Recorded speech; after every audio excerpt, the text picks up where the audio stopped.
Don't forget to subscribe and leave a comment on this video saying I subscribed. Let's get into it.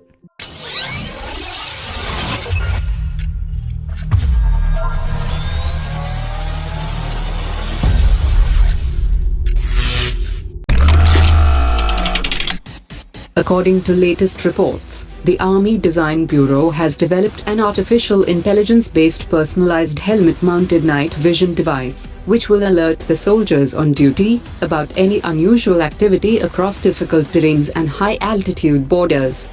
A wristband device will vibrate to alert the soldier if the device picks up signs of any movement in the soldier's line of sight.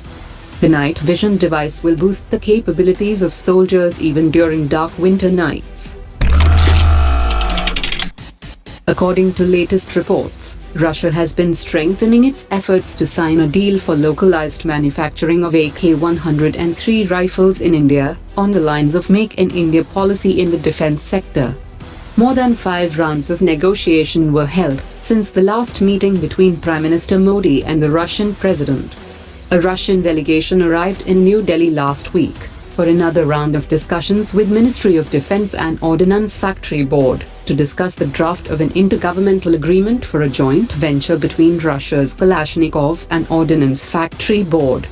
The deal will be for around 750,000 units of AK-103 rifles, and the joint venture facility will be manufacturing rifles for the Indian Army, and it could also facilitate export orders. The Indian government is keen on 100% local content for manufacturing of the rifles. DRDO Chairman Dr. Satish Reddy has said that India's indigenously developed airborne early warning and control aircraft is set for final induction after going through all the tests.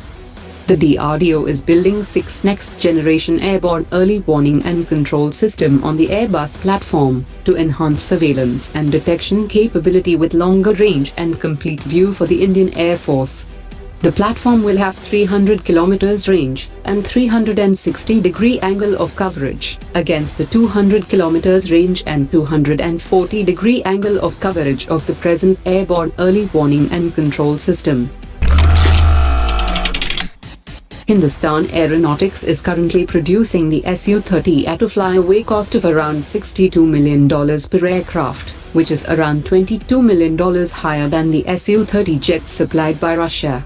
The Defense Ministry has listed several reasons for the higher costs of the Su-30 fighter jets supplied to the Indian Air Force from the local production line, in comparison to those supplied directly by the original Russian manufacturer.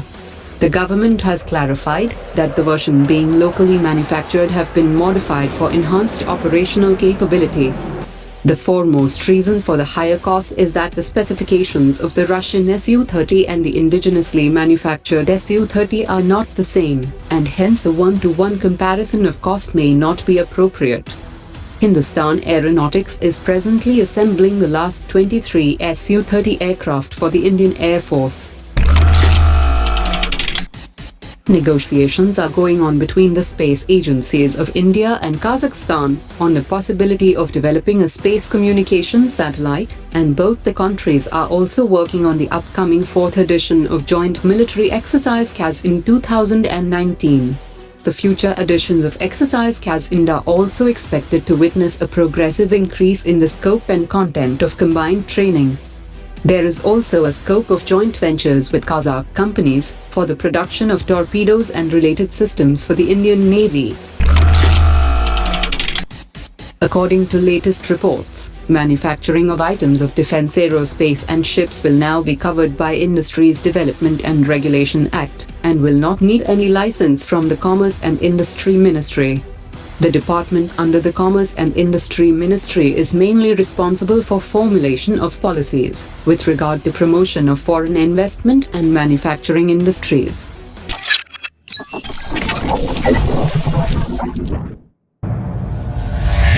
Omar dropped it.